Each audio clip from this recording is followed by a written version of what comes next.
Welcome, my dear students of grade 7th. We are doing the third chapter of civics, that is state government, and today we are going to study about the function of the state legislature.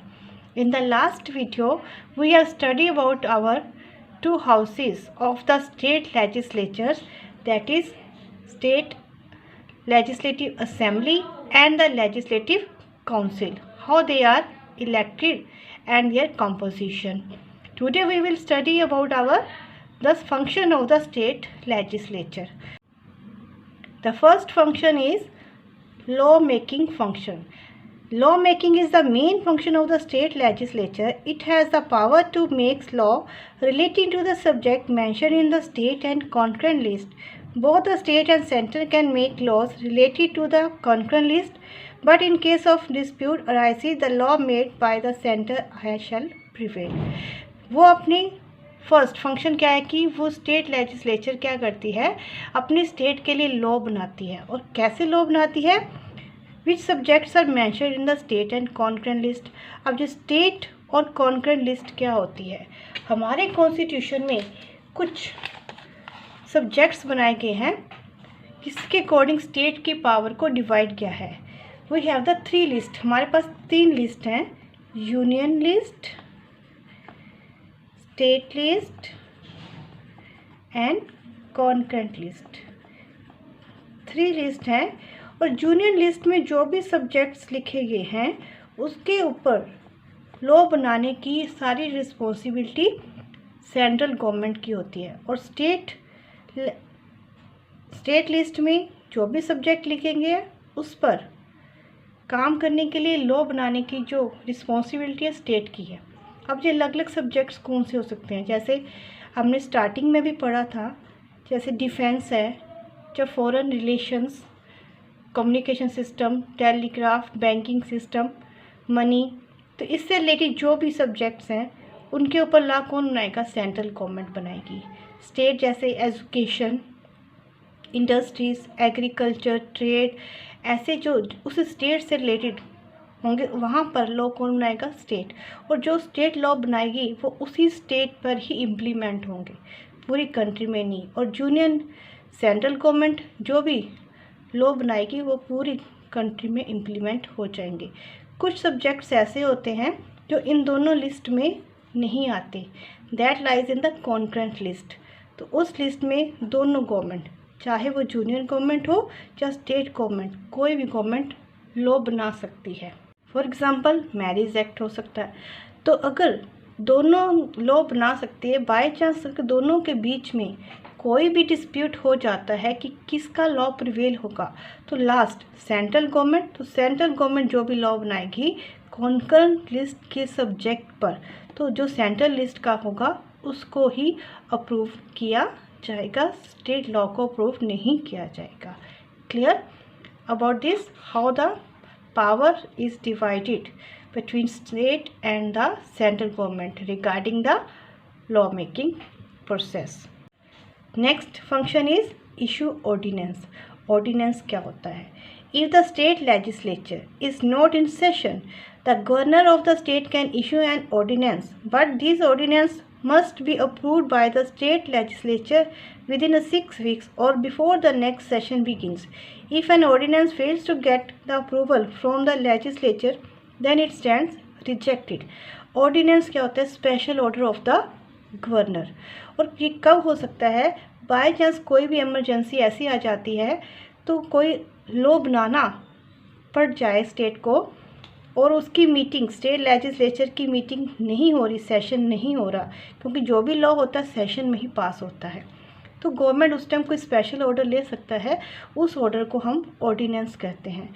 और ये ordinance state legislator के द्वारा 6 weeks के अंदर और नए session के begin होने से पहले अप्रूव, मीन्स इसको परमिशन मिल जानी चाहिए तभी ये इम्प्लीमेंट होगा. अगर परमिशन नहीं मिलती है तो ये जो ऑर्डिनेंस है वो भी रिजेक्ट हो जाता है. Clear. Next function is financial function. Financial means regarding the finance, income of the state. State legislature has full control over the finances of the state. Its main functions क्या करती है? Approving and passing the annual budget of the state.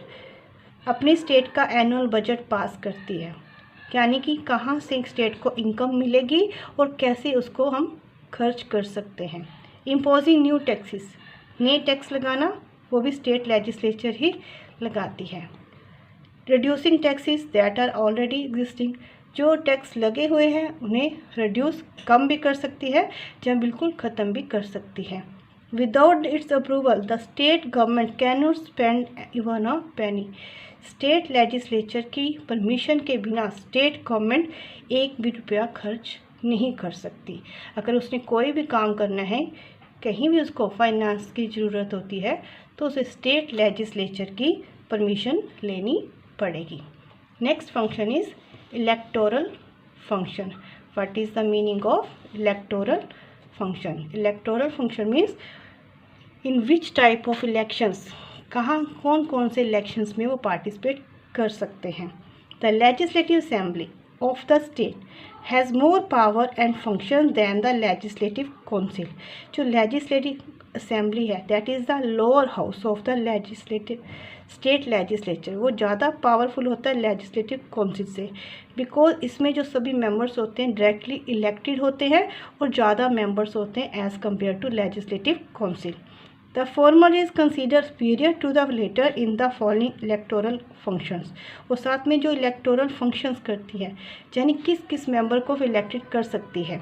The elected members of the legislative assembly, जो legislative assembly के members हैं, सिर्फ legislative council के member नहीं, legislative assembly के member है, take part in the election of the president. president के election में वो participate करते हैं, मीन वोट डाल सकते हैं. Secondly, the members of the legislative assembly participate in the elections of the members of Rajya Sabha. Rajya Sabha जो आपका सेंट्रल लेवल पर अपर हाउस है, उसके इलेक्शंस में भी वो पार्टिसिपेट करते हैं लेजिस्लेटिव असेंबली के members only. 1/3 members of the state legislative council are also elected by the members of the legislative assembly.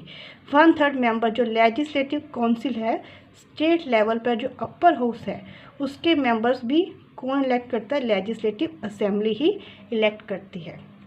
In this way it is more powerful then the legislative council. Both houses elect the speaker and the deputy speaker. अब दोनों house मिलकर state legislative council and state legislative assembly अपने लिए speaker और deputy speaker का election भी करती हैं.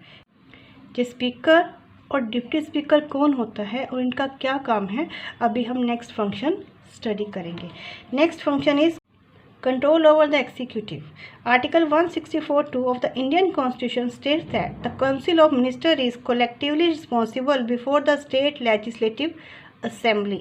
The legislature makes the members accountable and responsible bye putting the questions and by adjourning motions. The legislative assembly can dismiss the council of minister by passing no confidence motion against them.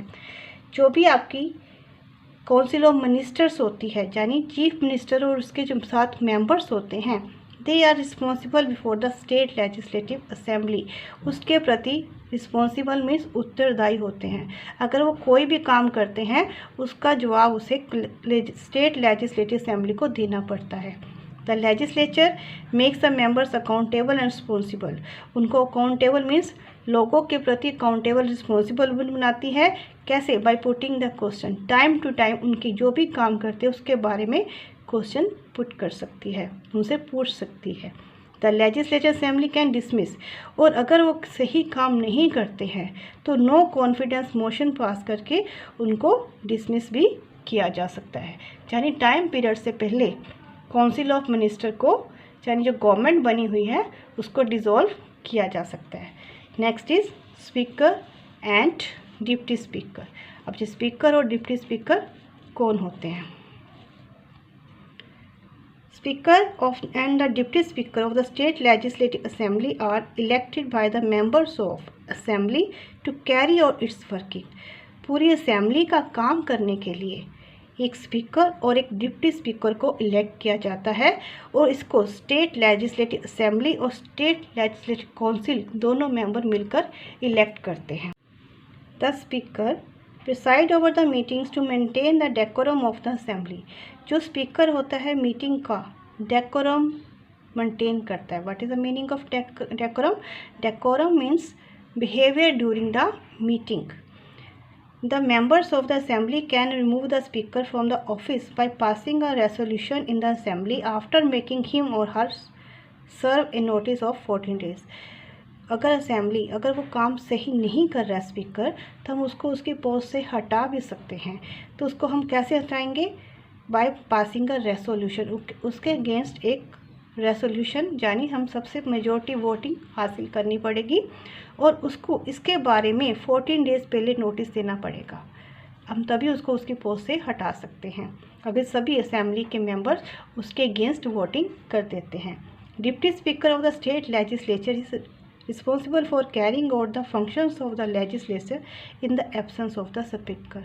अगर वहाँ पर speaker present नहीं है तो उसकी absence में deputy speaker सब काम करेगा स्टेट लेजिस्लेचर के। Clear? I hope all of you understand about the all the function of the state legislature. In the next video we will study how the bill become a law. Thank you for watching the video.